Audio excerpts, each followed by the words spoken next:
Detroit Beard Collective is a proud sponsor of Creaking Door Paranormal Radio, powered by SlackJawPunks.com. Guys, tired of trying to make that burly beard of yours look and smell good? Then check this out. Straight out of the Motor City, where they know a thing or two about being tough, comes Detroit Beard Collective, specializing in making that facial hair look good with products like beard butter, beard oils, and soaps, specialty combs, and so much more. Come check out the line today at DetroitBeardCollective.com. DBC takes pride in using Detroit and Michigan-based companies and ingredients in all aspects of their product development and manufacturing as they continue to build Detroit's premier grooming company. Even burly dudes like to look and smell good, and DBC will make that happen. Do yourself and your badass beard a favor and log on to DetroitBeardCollective.com and check out all the amazing products they offer. And when you're ready to check out, use promo code SJPDBC to receive 10% off. Detroit Beard Collective, cleaning this world up one beard at a time.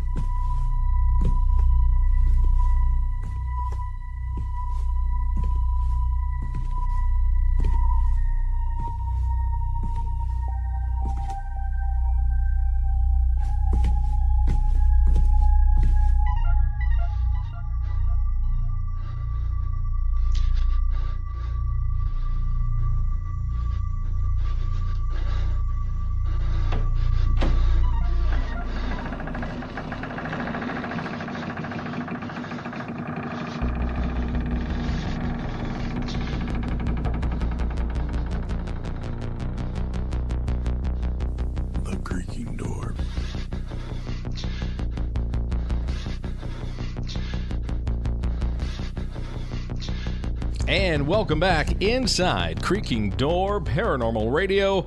It is Tim Ellis and Brad Blair with you. Brad, I was afraid that they changed the locks on us here at the studio. It's been so long since we've been in here. It's good to be back after our midsummer break. That wasn't a break. That's for sure. We were off doing Michigan Paranormal Convention, which for those of you that aren't aware, Tim and I, Creaking Door, we kind of set up, run, and oversee that show. So it really takes most of the month out of us. It does, and that's kind of what happened. I know the last show we did, we were saying we were hoping to get back into the studio one more time before Paracon. It couldn't happen. It could not happen. We had so many ifs, ands, buts, and things that happened with the show this year, but man, what a great year. It really was, and just an absolute blast. And we always say, once MI Paracon is done, it makes you realize why we work a whole year for one event.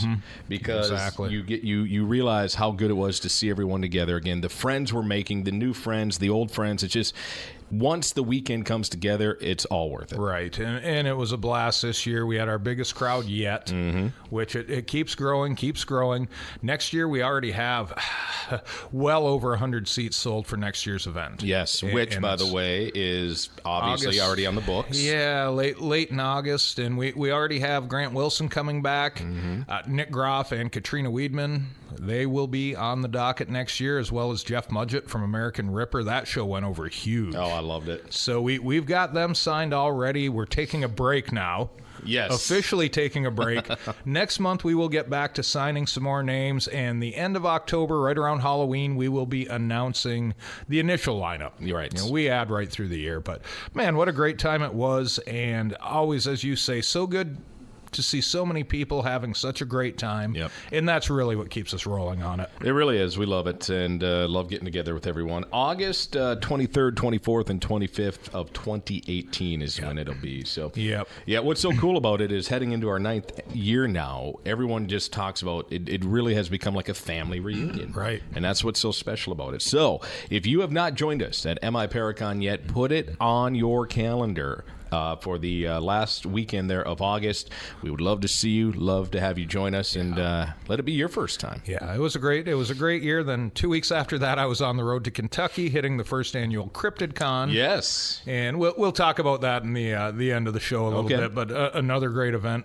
If you're more into the Bigfoot side of things and just as a creepy creature, this was great. It was in Frankfort, Kentucky. This was the first year it was held, and man, what a blast! I had a great time there as as well, and just so much travel going on this time of year. We'll chat a little bit about that a little bit later on. More travel coming up. Right now, how about let's hop right into the show and get into a little segment we like to call Para News. Let's do it. And since the last time we were in the studio, Brad, a lot of things have been going on with Mother Nature. She seems very angry right now.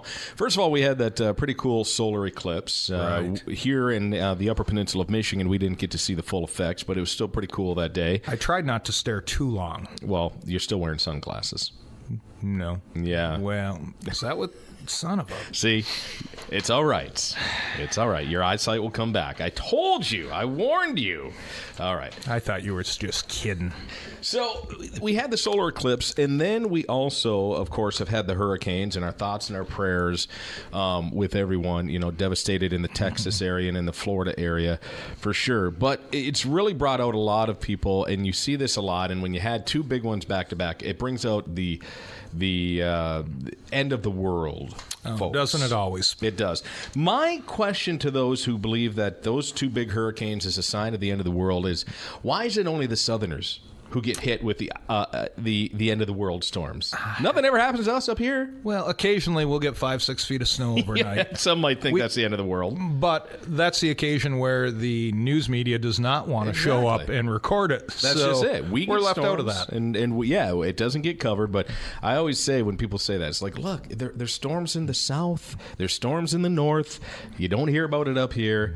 Trust me, it's not the end of the world, my friends. But there is a group out there that believes that the solar eclipse and Harvey were stated in the Bible. Mm-hmm. Yeah, Christian numerologists claim that the Bible numbers match August 21st, the date of the Great American Solar Eclipse, August 25th, when Hurricane Harvey hit, and August 26th, when it flooded Texas. So if you take those three numbers, 21, 25, and 26, they say that the end of the world will be September 23rd. Of this year? Apparently. That's this week, isn't it? Yeah, I think it's coming up. So it's been a fun ride, dude. Hey, fun. We might as well just call it now. And it says one Bible quote currently making the rounds as evidence is Luke 21, 25 through 26. And again, those are the numbers. 21, which is August 21st, 25th, and 26th of August. And it says 25, quote, there will be signs in the sun, moon, and stars. On the earth, nations will be in anguish and perplexity at the roaring and tossing of the sea. People will faint from terror, apprehensive of what is coming on the world, for the heavenly bodies will be shaken. And then 26 says, quote, men's hearts failing them for fear and for looking after those things which are coming on the earth, for the powers of heaven shall be shaken. Mm-hmm. And so, again, it goes how they're tying that into September 23rd, I'm not sure, but they're saying that Luke 21, 25 through 26 coincides with the day of the eclipse, the day of Harvey starting, and the day of Harvey flooding Texas. And somehow that equals to these folks that the end of the world is coming September 23rd. Outstanding. So take your money out, spend it all. Maybe a little extra flooding down through Texas, through that area. We could even see more Loch Ness Monster sightings. Well, there you go. Hey, because we are on a roll right now that it could be a record year for Nessie. Really? We are, which Good. is funny because I can remember back in early spring, there was a big uproar that Nessie hadn't been sighted in quite a while. Right. And the people of Scotland were really worried about that. Well, obviously it's because Nessie's been elsewhere. Well, apparently. She's got more sea to go through now. That's right. Yeah, sightings of the Loch Ness Monster set to have a bumper season after the 6th report was filed this August. The beast was spotted from Dorez near Inverness Highland when a tourist from England noticed something huge in the water. According to the sightings register, the man was with 3 friends at the Dorez Inn when they spotted the creature. The register stated Mr. Stuparich and 3 friends were out walking from the Dorez Inn to Tor Point. As they came to the shore of the point, all four saw something huge in the water. They said it was an unusual shape. It arched out of the water, then turned and went down under. The sighting took place at 3:41 p.m. and lasted for about 10 seconds. The sighting on the 22nd of August came after another appearance from Nessie on the live Loch Ness webcam. Oh. I remember talking about this Yes. before, too. You can watch 24/7 different points in Loch Ness. So this was from a woman in Canada who was keeping a close eye on the live streaming last month when she spotted something in the loch. The sighting register stated Paula from Canada took a video from the Loch Ness webcam at 7 p.m. It shows an unknown object moving slowly north on the loch near Urquhart Castle. Wow. On the 22nd of June, the register noted Mr. Jackson and his wife, visiting from Australia, snapped something in the loch 4 miles south of Urquhart Castle at 5:18 p.m. in the afternoon. The sighting lasted for about 5 minutes, which seems pretty significant if you're watching something in the water play for that long. Another sighting registered by Paula from Canada was on the 12th of June, again from the live webcam. The report read, Paula from Canada took a 5-minute video, another 5-minute episode with Nessie, from the Loch Ness webcam at 11:20 a.m. It shows an unknown object moving slowly down the middle of the loch towards Fort Augustus. This was similar to the further recording that she took on the 26th of June above. In 2016, there were a record 7 sightings of the monster, while Nessie had a quiet 2015, only appearing 5 times. So the average sightings for a reported year, it turns out, are about 6 per year. So we're hitting that right now with a few more months left to go in the year. So it's kind of cool to see where we're going from people being worried of Nessie disappearing to them to actually possibly having a record year of Nessie sightings. And again, could be to the fact, I mean, we know here in the Great Lakes, our water levels are at record highs. They are. So Nessie's just got a bigger playground right now. She does. Yes. God All right. love her.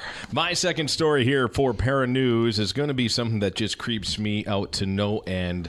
Haunted dolls. Of course, the whole Annabelle series is huge right now, and that's just kind of making the whole haunted doll thing very popular. And we've also kind of joked around and talked about, too, Brad, how a lot of people are always selling haunted items on eBay. Right. Just go buy a haunted item. I think that's kind of peaked and went down a little bit because it got so exploited for such a long time. Right. But at least here with this story, it's grabbing headlines again because apparently a possessed doll sold on eBay for a mere $1,100 reportedly attacked its new owner after reports of it attacking the previous owner. I would think that would run the value up. Oh, I would think so, too. So a woman named Debbie owned this doll called Samantha. Now, here's a picture of it, and we'll put this up on our Facebook page. It's side by side with, of course, the Hollywood version of Annabelle. And I actually find the Samantha doll, which is like a porcelain wedding doll, to be creepier than Annabelle. Annabelle's created to be creepy. I think most porcelain dolls are creepy. Yes, because they kind of have that white dead look, that face that's just smooth. Corpse-like. Yes. Well, the doll had allegedly attacked Debbie's husband in his sleep. It sets off fire alarms in the home and would reportedly even remove her own necklace that the doll wore. Nice. Yeah, so the attacks on the husband left scratches on him, and finally she said enough is enough. So what do? Well, apparently she didn't want to call John Zaffis or bury it correctly. She put it on eBay to sell it. Of course. Yeah. And after listing the doll on eBay, there ended up being a bidding war between two people who were obsessed with ghosts and the occult. And after an intense battle of the wallets, the doll ended up selling for $1,100 to a paranormal investigator living in the UK. So, after the doll moved to the new location, it wasn't long that Samantha was up to her old ways again. Lee Steer is the one who bought it, told the media that his father was downstairs while the doll was still packed upstairs and heard a noise coming from the box. He describes it as a tapping noise. Lee's father, Paul, has also been a victim of the alleged attacks from the doll, leaving marks on his skin very similar to the father who had the attacks before. Wow. So this is interesting. I just spoke with Greg and Dana Newkirk from the Museum of the Paranormal and Occult a couple weeks back at Crypticon here, and we were kind of BSing, and this came up about how many people nowadays that they're gaining popularity with the museum are calling them, trying to sell them purportedly haunted objects. Are people actually asking them to buy them? Yes, they are. Really? And trying vice versa, trying to buy some of the objects off of them. Okay. So yeah, this is interesting to look at the trade in paranormal memorabilia, so to speak. Kind of becoming trading cards of the paranormal. It kind of is. It kind of is.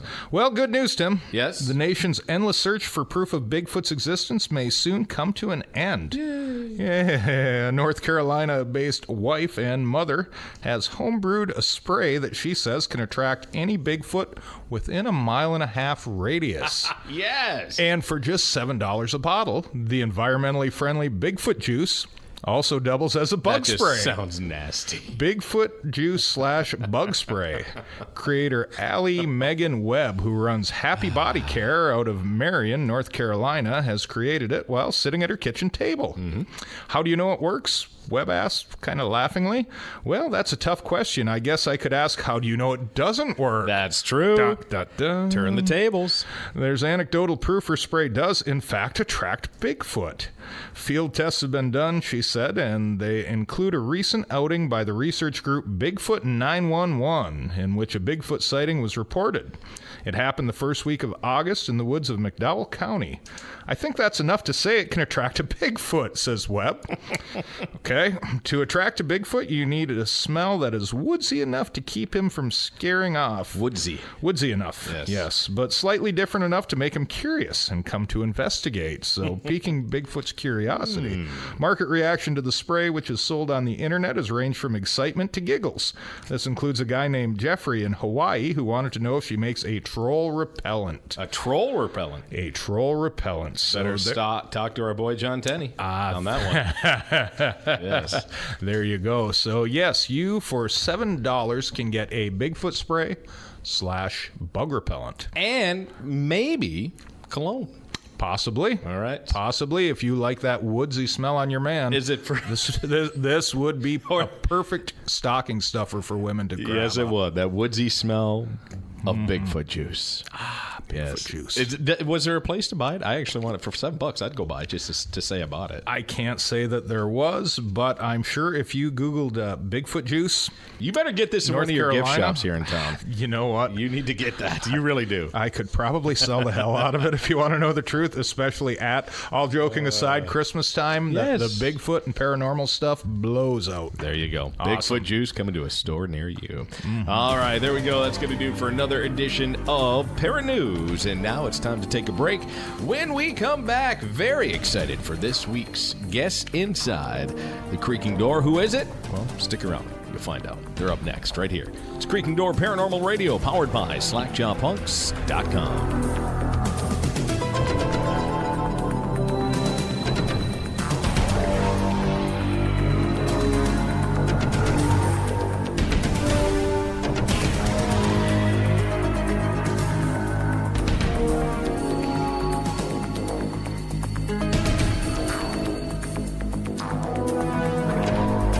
Do you love your horror films, comic books, and TV shows served up with a side of what the then we have the place for you. Slackjaw Punks! Yeah, slackjawpunks.com. We dare you to check them out. A podcast that focuses on all the new horror films, comic books, and TV shows, and interviews with the authors and directors, but covered only the way the guys from Slackjaw Punks can do it. Plus, you can enjoy written commentary on all of the new stuff, too, from a whole slew of staff writers. So stop wasting time and check it out. Slackjaw Punks! Slackjawpunks.com. Serving it up with a side of what the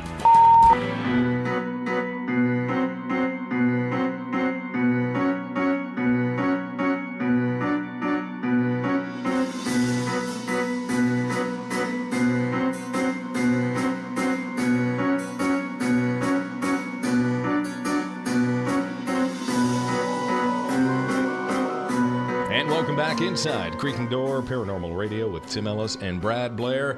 And Brad, very excited to have this dynamic duo, if you will, back inside the Creaking Door with us. It's been a while since we've had a chance to chat with them, but we just had a chance to spend a weekend with them not too long ago at MI Paracon. We're going to see them very shortly on Mackinac Island as well.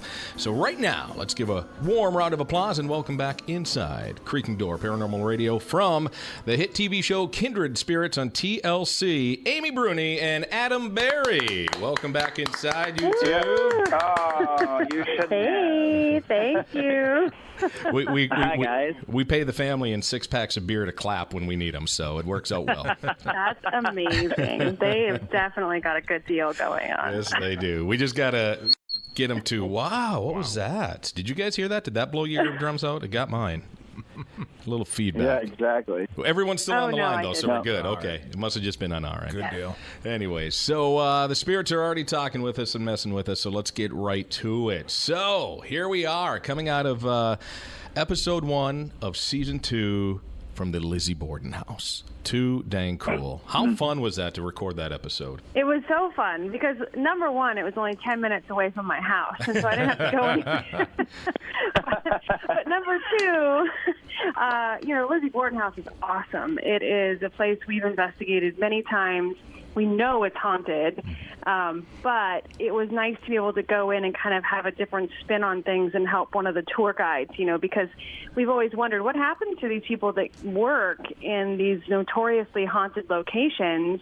Are there any side effects from that? Does anything follow them home? Does anything start reaching out to them? And maybe that is true, after we've dealt with Sue and her problems. Yeah, and it was interesting because you were not looking for the Borden family when you went in on this investigation.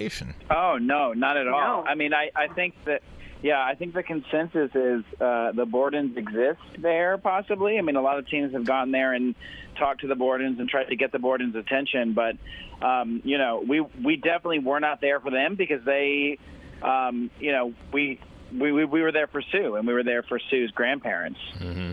So, and of course, in this episode, too, to kick off the season, you bring in the incomparable Mr. Chip Coffey. So that's not the first time you guys have worked together, though. You've worked with him a couple times already on this series.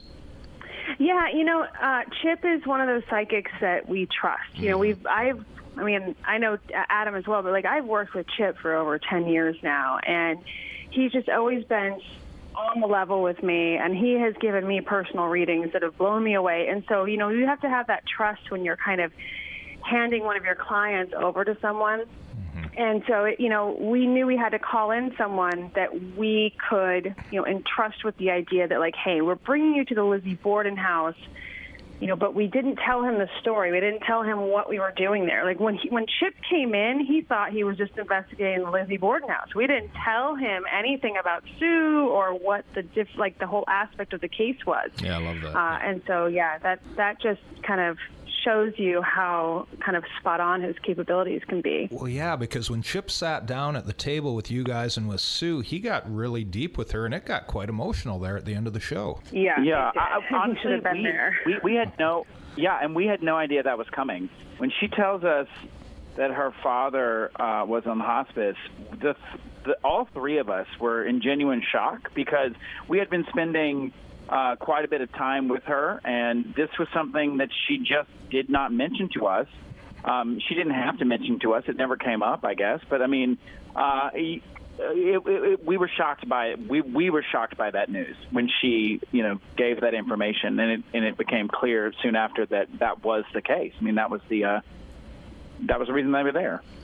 And that's what I love about it, the post-production of the show. There's just so much that you get a real feeling from Kindred Spirits, and you saw that in that part of the show.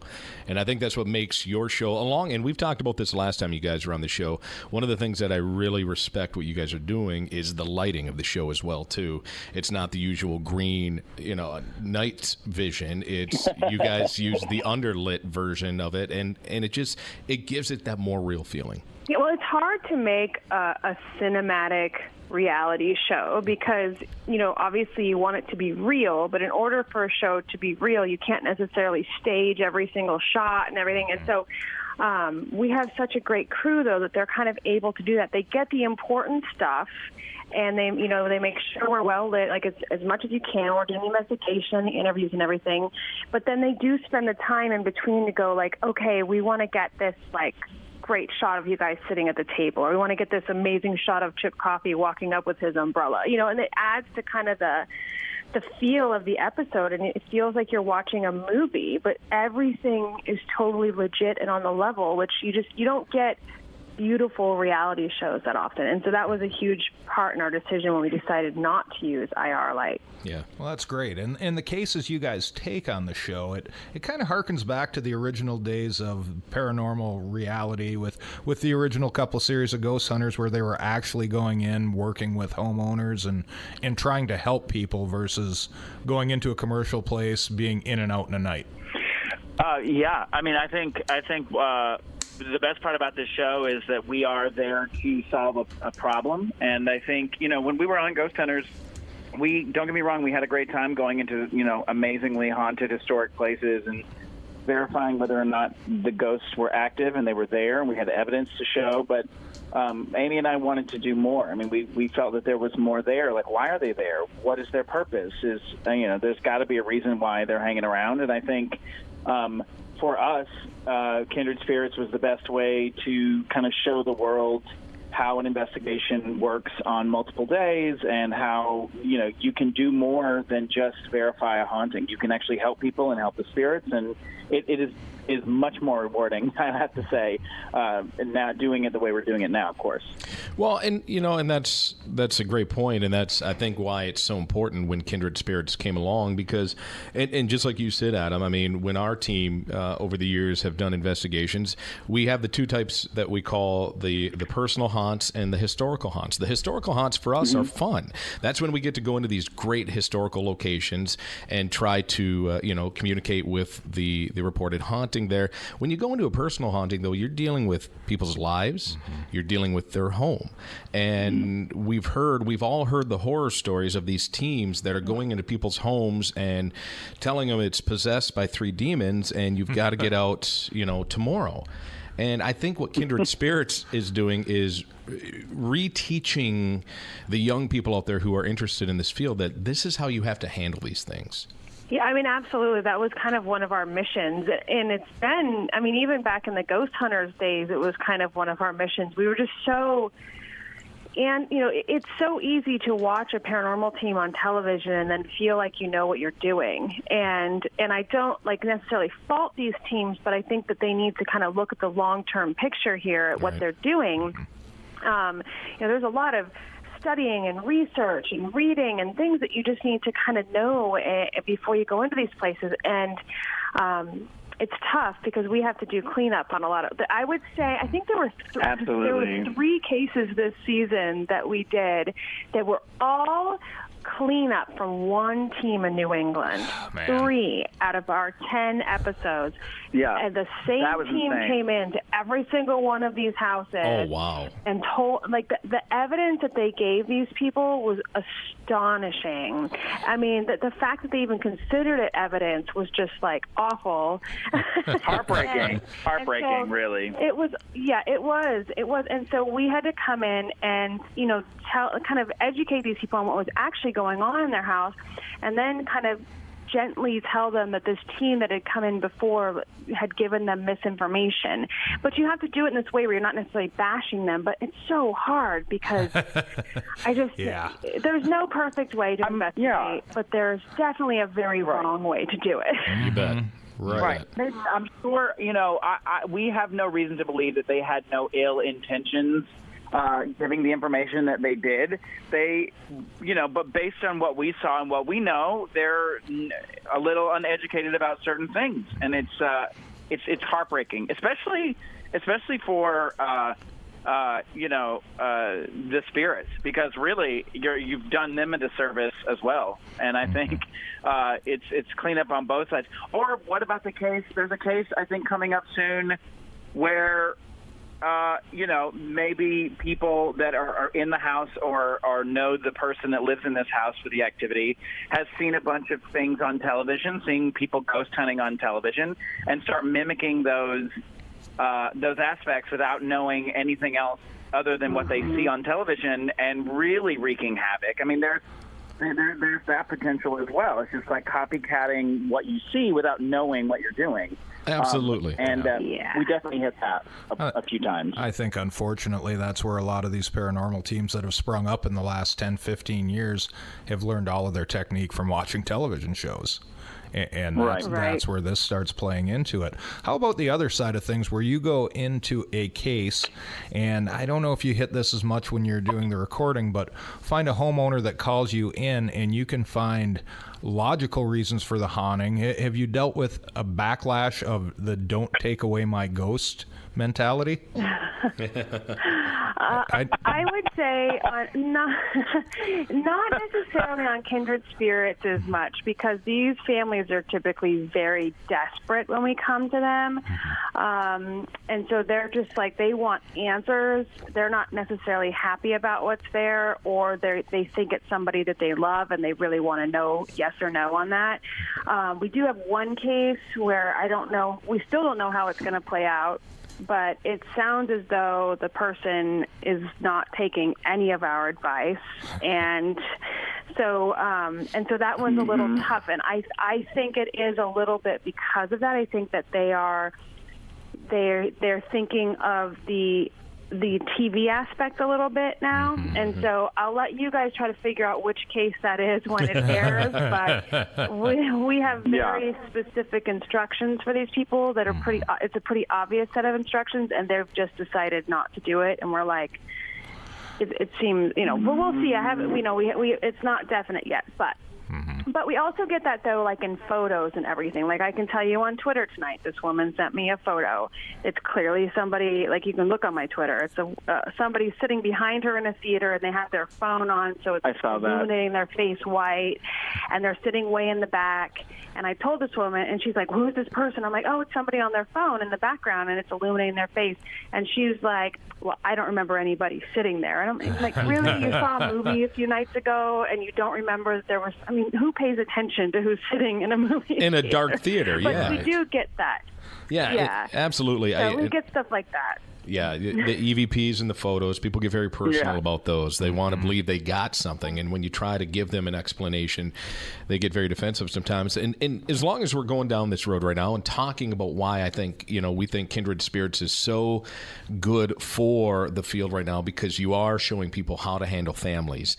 And you guys did, a few days ago, too, you also did a live, you were taking questions and doing a live feed of it, and it was really well produced. I was watching it on Facebook there, and one of the things, Adam, you guys both touched on it, but I was laughing at Adam's response. It was about of course. What did I say? Oh my God, I'm scared now.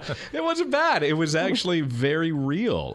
Part of the process before you walk into a home, obviously you guys need to really do this because you're bringing a whole TV show in, but even on our level and the level of when you guys are not with the TV show, you have to pre-interview these families. You have to vet the families. You have to make sure that when you're walking into the home, you've got people who are being honest with you and who are legit. And I think you just said you got to make sure the people aren't crazy. But it's true.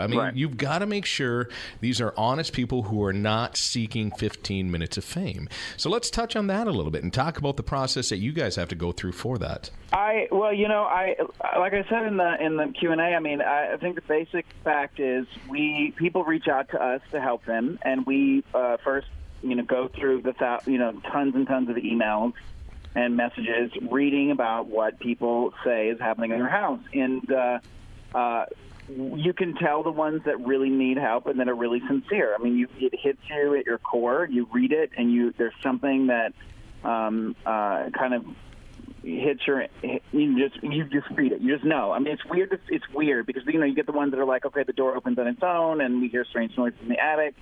And then you get the ones that are like, I've been dealing with this for 10 years. Multiple people have the activity.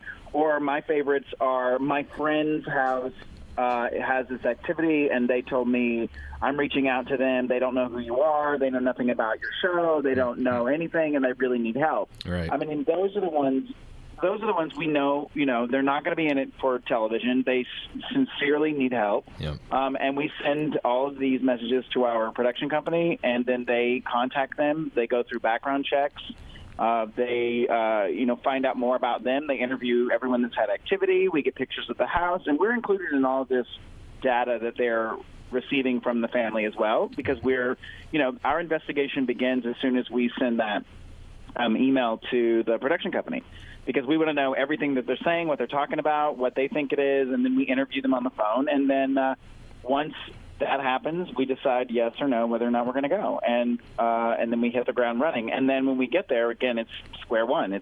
We know what they've told us on the phone, so let's see it in person and let's try to figure out what it is. Right. Yeah, and you're right too, especially when in your case for the TV show, but in cases where it's not in the neighborhood, it's not within a quick drive, you've got to trust them through phone calls and through emails too. So it really becomes a trust factor when you're dealing again with families and homes and people's lives. It comes down to making sure everyone's on the same page. Yeah, and I want to add, I mean, there are a lot of the times, and I don't know, Amy, if this is for you, because Amy and I, like, I will talk to a family member, and then Amy will talk to the next case. Like, we trade off for each other. But there was a couple of times that I would talk to these people, and they would explain to me what's happening, and they were this particular couple was extremely enthusiastic. They would say what was happening. They'd finish each other's sentences. It was clear and apparent that whatever's happening was like running their lives, and these experiences were truthful and happening. And then I would sort of give a little feedback about what my thoughts would be on it at the time, and they would immediately say something like, "Oh my God, I never thought of it that way," or "Oh, you really know what you're talking about," or "You believe what we're saying," and they're shocked by it almost. And then they realize that we're not doing it for television. We are actually doing this for you, to help you. Yeah, it's funny. A lot of our families, I've noticed, show up on the internet, on our Facebooks and stuff. The second somebody starts to say, "Oh, the show's fake," they're like, "No, they came to my house and it's all totally legit." Like, they are all like passionately coming to our defense. And I love that they feel compelled to do that, even though we haven't been there in over a year or whatever, or even people we've helped this season. They're just so adamant, and passionate about what we did for them, that they still are just like scouring Facebook threads, ready to jump in for us, which I love. That's great. So what did you find to be the biggest difference going in and filming season 2 of Kindred Spirits versus your first season on this? Is there anything big in the way of differences that we can look for in this season? Are you concentrating on something more than others? I think that the big thing is, the network has a lot more faith in us now. So last season it was, the budget was a bare budget, and this season, we got a little bit, not a lot, but a little bit more budget-wise, and so we were able to kind of upgrade a lot of our equipment. We had an extra camera operator, and so I think you can really see that in the production value of the show, and then plus the equipment that we're using. And so I think those are probably the big differences. I mean, it's the same old us, but we just look a lot prettier. Yeah.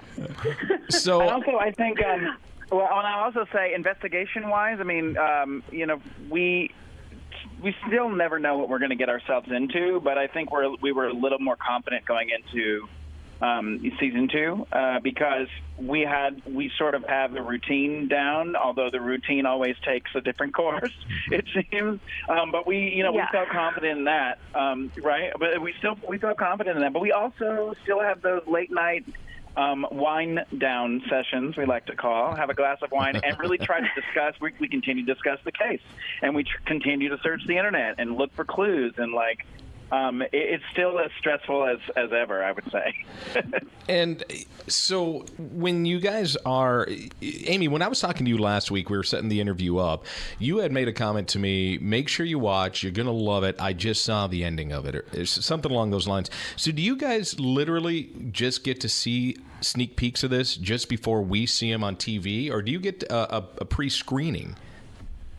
Oh, we get many edits of the show. They send us a rough cut right away when they're done editing, and then we get, because we're executive producers, and so we go through and say, that's not how that happened per se, or we need to include that, so this makes sense. We give all the notes, because we know obviously how the public can perceive it one way, but what's important for us is, we need to maintain our integrity, not just to the general public, but especially to people in our field.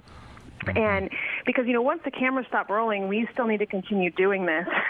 So we know what paranormal people are going to be looking for, and so we try to make sure all of those bases are covered in an episode. But then also, we just want to make sure it's all legit and told correctly. And so we'll see 5 or 6 cuts, I would say, before it airs. Wow. I mean, I easily have watched it that many times. Yeah. But the Lizzie Borden episode, I realized 3 days before I had not watched the final cut. I was like, wait a minute, I don't remember even watching the final of this. And so when I watched it, all polished and clean, it was like, oh my gosh, this is going to be a great premiere. And it really was. It paid off. It was a lot of fun to watch. Can you give us a sneak peek at all? I know you can never say too much, but can you give us a sneak peek at all of any other locations coming up or some of the things you're going to be dealing with in this my God. season 2? Yes. I mean, let's talk about the next few episodes that are coming down the pipeline. Yeah, let's. the next 2 are awesome. I mean, the next 2 episodes, I was sort of afraid when I saw what the next 2 episodes were, because I was like, holy crap. I was like, our best 3 episodes are going to go right out of the gate. What are we going to show for Halloween? And then Amy reminded me we had 7 other episodes that we could pick. But I think next week's episode is dealing with a executioner. It's like an executioner house is what they're calling it, or something like that. It's terrifying, and it's we might get a little emotional. I don't know who, but there might be some. It's probably one of my most emotional cases yet. Really? Amy will tell you, I cry very rarely. I mean, I'm trying to stay as focused as possible, but I'm not going to say that I cry on this episode per se. But it becomes really emotional, I think, at one point. And then what was the third one, Bruni? It was the third one. Well, the third one is this woman and her kids. They live in it's this amazing old house in Massachusetts that was once the home of a famous author. And basically they find a bunch of her books like buried under the barn, and once they got those books out, weird stuff started happening in the house. I'm already intrigued. Yes. Yeah. So it's there's a lot. I mean, there's a lot. The great thing about New England is there's just, awesome haunting after on every awesome street corner, it seems like, the history. Pretty much. Yeah. Pretty much. Wow. So as if you guys weren't busy enough with Kindred Spirits, let's talk Strange Escapes. What do you have coming up for us? Ooh, well, we have Mackinac coming up in October, so we'll be back to Mackinac Island. I found my costume today, and I'm not telling anybody about it, not even Adam Berry. Oh, wow. Yes, you are. Yes, you will tell me. Nope, not telling you. Get off this phone. Nope. Nope. But yeah, no, it's a 3 or 4 day event with us, and Grant Wilson will be there, and you guys will be there, and Andrea Perrin's joining us. I mean, it's basically just like a weekend of lectures and ghost hunting and Halloween party and ghost tours, and we go up to the fort. It's awesome. It's the epitome of everything we love for Halloween. It's the epitome of everything. I love that. I can't wait. Yeah. Mackinac in the fall, too, is beautiful. Yes, but we're about to announce a Lizzie Borden event that'll be in January. Nice. So it'll be January 13th. I'll probably announce it in the next couple days. It's going to be very intimate. It's literally just Adam and me. So a very small amount of tickets sold. And we also have a cruise coming up next June, leaving from New Orleans, going to a few places, but we're going to be stopping in Jamaica and going to Rose Hall, which will be a lot of fun. Oh, boy. And a lot more in the works, but those are the confirmed events. Let me ask you, Amy, do you think, and I know this has came up, and I've seen it on social media back and forth, and a lot of people want to get back, do you think you will ever get back into the Stanley Hotel? I would love to. I can tell you that I probably talk to the Stanley every 3 or 4 months, and it's usually the business people because they so desperately want us to come back to the hotel. And but it's not. It's coming from above them, and unfortunately, it seems like someone got me confused with Amy Allen on Twitter, and she had said some things on Twitter, I guess, about the Stanley, and one of the owners thinks that was me, and no matter how many people tell him that it wasn't me, but he's at that point he's just not letting any paranormal events back at that hotel. And I love Amy, but I think they did an event there, and something went sour, but some things were said, and I'm like, but it wasn't me. Wait a minute. So you're trying to tell me someone took something on social media the wrong way? You got to be kidding me. Oh my God. Yes. I know. What world do you live in? That's just crazy talk. I know. You know, though, but most of the time I'm very flattered to be confused with Amy Allen because she's a lovely person and she's very talented. She is, yes. She has an interesting vocabulary. Yes. And that might be what happened here. Could well be. Very good. So are you guys going to give yourselves a little time off during the holidays? What will Amy Bruni and your family and Adam, what will you guys go do once the holidays, Thanksgiving, Christmas? I've always tried to keep my love of Halloween and the ghosts separate from at least that month span because I love the holidays and I try to keep them separated a little bit. Will you guys take a little break from the hauntings and just enjoy the holidays coming up? Yeah, I think so. I don't know. We don't always know do either. that. Listen, it filters back in always because, Kindred Spirits airs until right before Thanksgiving, and then I think, Amy and I will be spending the next month and a half twiddling our thumbs and hoping that we get renewed and trying to plan for, I guess, season 3. And so we'll probably have moments of relaxation, and we will enjoy the holidays and see trees and go, exchange gifts. But we'll do that stuff. I mean, we'll also do everything. Well, I mean, I always go to California for Thanksgiving, so I'll be there. And then for Christmas, New England at Christmas time there's New England during Halloween, which is amazing, and New England at Christmas is amazing. And so I always try to be here at that time. I'll be working in my office because, Strange Escapes actually has an office, and I go there every day when Charlotte's at school. So I'll probably be there working. But, yeah. I just found out how you stump a ghost hunter, how you make them think. You ask them what they're doing outside of ghost hunting. Mm-hmm. It's a stumper. I get it. I get it. I've always said if I was ever going to leave the beautiful surroundings we have here in the Upper Peninsula of Michigan, it would be the New England states. There's just something gorgeous about that we would corner of the welcome world. you. Yes, I think. We would welcome you with open arms. I'd be that. You and your lovely wife come over all the time for dinner. I'd be that drunk guy that would never leave once he showed up. The drunk uncle on the couch. Exactly. Mom, Uncle Tim's farting again. Well, there's that. There's that. And hey, we have to thank you guys. You were gracious enough to leave us at Michigan Paracon with a handful of autographed Kindred Spirits posters, which we are going to announce the winners in our final segment tonight. So, thank you. For all of you, and there were hundreds and hundreds of people that actually chimed in on this and shared the posts and that we have entered. Listen up. That's coming up after our next break. We will announce those of you who have won those posters. So, and given to us by these fine folks with us right now. That's Amy Bruni and Adam Berry. So this is your certificate of authenticity right here. They are confirming that they did give them to us. Tim and I did. Yeah, it wasn't us signing them. We didn't sit in the studio and autograph these. These are real. So Amy and Adam, you two, thank you so much again for taking time out of your crazy busy schedules right now. We wish you the best in Season 2 in Kindred Spirits. We're enjoying it already. And we'll talk soon when we see you guys on the island, all right? Right. Yes, thank you for having me. guys. All right, Thanks. There we go. Amy Bruni and Adam Berry from Kindred Spirits on TLC. Friday nights, check your local listings for time.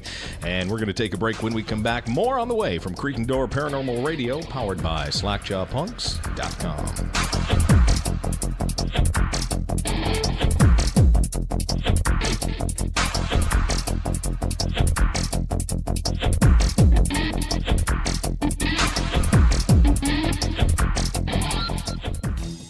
Nestled inside historic Old Village in Plymouth, Michigan, sits a beer lover's destination, Liberty Street Brewing Company. Since 2008, Liberty Street Brewing Company has been crafting delicious beer the right way, brewed in small amounts to ensure quality and maintain freshness. The moment you walk in, your experience is their number one concern. Caring staff, updated and changing list of delicious beer, and a short list of regular food are all waiting for you. Once you walk in, you won't want to leave. Or grab a growler of your favorite Liberty Street Brewing Company beer and head home to enjoy the latest episode of Creaking Door Paranormal Radio. Liberty Brewing Company in Plymouth, Michigan, giving you the freedom to choose a better beer.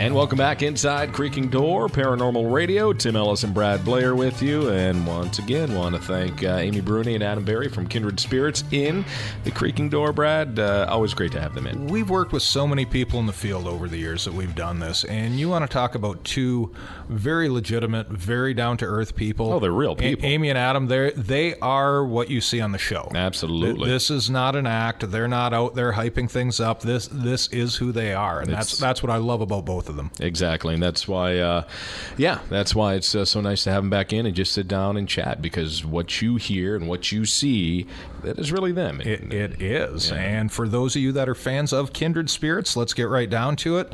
They left us a handful of posters to give away. They both sat down, autographed them before they left Sault Ste. Marie, Michigan at this year's Paracon, and we will be sending these out within the next couple of weeks. I've got some travel coming up, but as soon as I get back, we will get these done. So, all right. Anyway, without further ado, let's just go. Laura in Shelby, Michigan, who entered. Laura, you will be receiving an autographed Kindred Spirits poster. Rose Maria from Naples, Italy. We have Michelle from Lancaster, Ohio. Deb from Sheboygan, Michigan. Donald from Blue Mountain, Colorado. Edward out of Massachusetts. Cindy from Chicago, Illinois, where we'll be in a few weeks here for the Chicago Ghost Con. Sure will. Shauna in Nelsonville, Ohio, and Kim in Zeeland, Michigan. Congratulations, guys. You will all be contacted by us shortly. We will get your mailing info, which we will not put on the air, and we will get those posters out to you, hopefully within the next couple weeks. You mean John Tenney didn't win one? John Tenney did not get picked. I saw he put his name in. I loved it. Yeah. But thank you to everyone who entered. We did. We had hundreds of submissions, and this was all done randomly.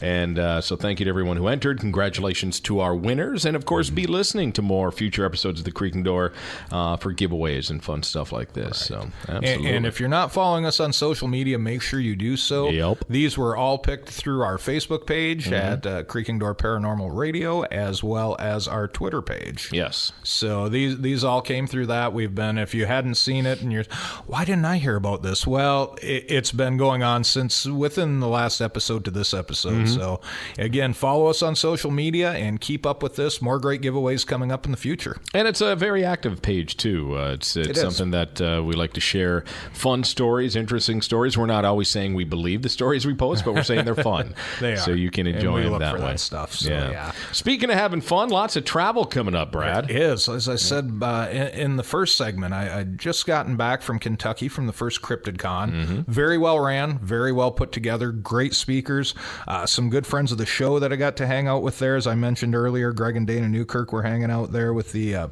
Museum of the Paranormal and the Occult. Nick Groff, of course, was there. Got a lot of time to hang out and BS with Nick, and just all-around great guy.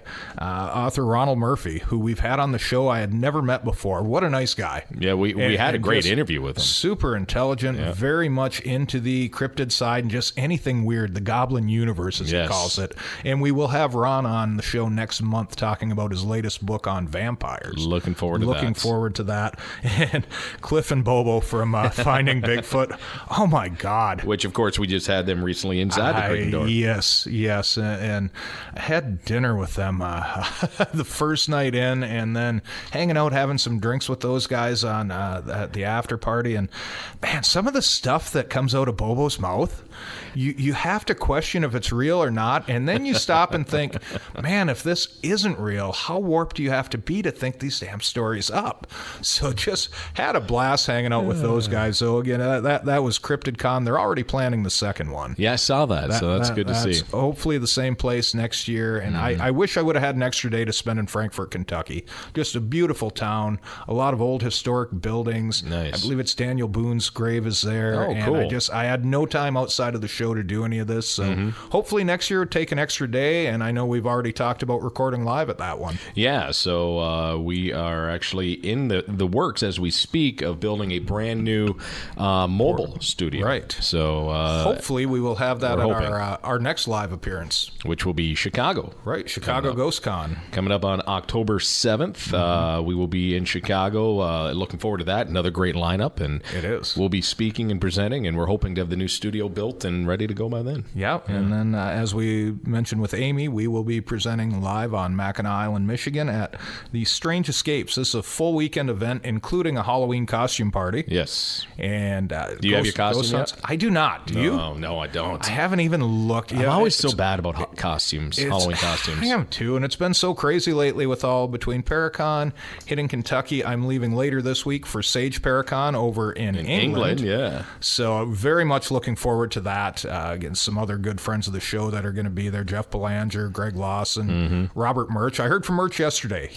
He was going across today. He's actually spending 2 weeks over there. That's right. He did say he was going to spend some time over there. He's doing a vacation, so I'm supposed to meet up with him for a little bit of pub hopping on Thursday night. Nice. So, yeah, I got to holler at him when we get over there. But another great lineup. This is at a historic haunted castle in England, aren't they all, I guess? Right. But Warwick Castle, which is very well known amongst the royal historians. So hitting that, we'll get back. We'll hit Chicago less than 2 weeks after that, and then we're off to Strange Escapes on Mackinac Island a couple weeks after that. So it's the whirlwind that is Halloween time for the paranormal. Exactly. Tis the season for the paranormal world. You got it. Tis the season. So, so we're looking forward to it. Hopefully, if you are a listener of Creaking Door and you see us at any of those events, please come up, say hi. We love to talk to the people who listen. I believe you ran into someone in Kentucky. A few people that listen to the show, and we weren't set up doing anything there. I was actually there helping out and just checking things out for the first annual and doing up a little report on it. And I had a few people that came up and mentioned that they listened to the show. They recognized me and had a really nice talk with a couple of them, and had a few beverages with a couple of them. A few. Yes. A few. So, gotta love Kentucky. And did I mention CryptidCon was sponsored by Jim Beam? No, it but was. I saw pictures, which made me think. So, we got to figure out how to get that done for MI Paracon. We do. Sponsored by Blatz Brewing, maybe. No. Come on. We can go higher than that. No, there is no higher. A nice cold Blatz and some ghost hunting, and there you go. There you go. Doesn't get any better than that. If you give me the ghost hunting, I think I can choke down a blast. Deal. Good with it. All right. Deal. Good stuff. So I think that takes us to the end of another episode of Creaking Door. We could do mailbag, or we could let it go for this one. Well, we had several interesting letters sent in. A couple of them were very questionable, I guess. We don't get me wrong. We enjoy reading the stories, but when it's something that we read on the internet a couple months ago and it pops back in, it gets a little obvious after a bit. But no, we've had some great people writing in. We've had some great questions. Some of it gets a little repetitive, and we're running a little bit long tonight. So why don't we? We'll hold off. We'll hold her off and maybe double up on the next episode. There you go. So if you have not listened before and you're wondering what this mailbag is, again, as Brad had alluded to, if you're not following us on social media, please do so. You can submit your question, your comment, whatever you want want to share with us on our Facebook page, you can send it privately or you can post it on the wall, and then we like to take our favorites and share with them mailbag during the last segment here. But we will bypass this week and get back to it next week for sure. So I guess that's going to do it, Brad. We'll get things wrapped up here, get the studio cleaned up. We left it a mess, as we always do. And it's great to be back. It really is. It's great to be back after that short break. Listen, hopefully we will be, the next episode will be live from Chicago GhostCon. It's our hope. Hopefully, if our studio parts and pieces and such come in, and we can get the and the engineers can get it running the way we need it to, and we can get the tin foil and the antennas up. So hopefully some great shows lined up for y'all coming this fall. Keep listening. Yes. Keep listening. Keep following us on social media. Creaking Door Paranormal Radio. We'll keep you updated there with everything. Where creepy is cool. That's right. Creepy is cool. That's why we like it. So there we go. On behalf of Brad Blair, our co-host, myself, Tim Ellis, and all the engineers who make this show possible, thank you for tuning in for another edition of Creaking Door Paranormal Radio, powered by SlackJawPunks.com. Creaking Door.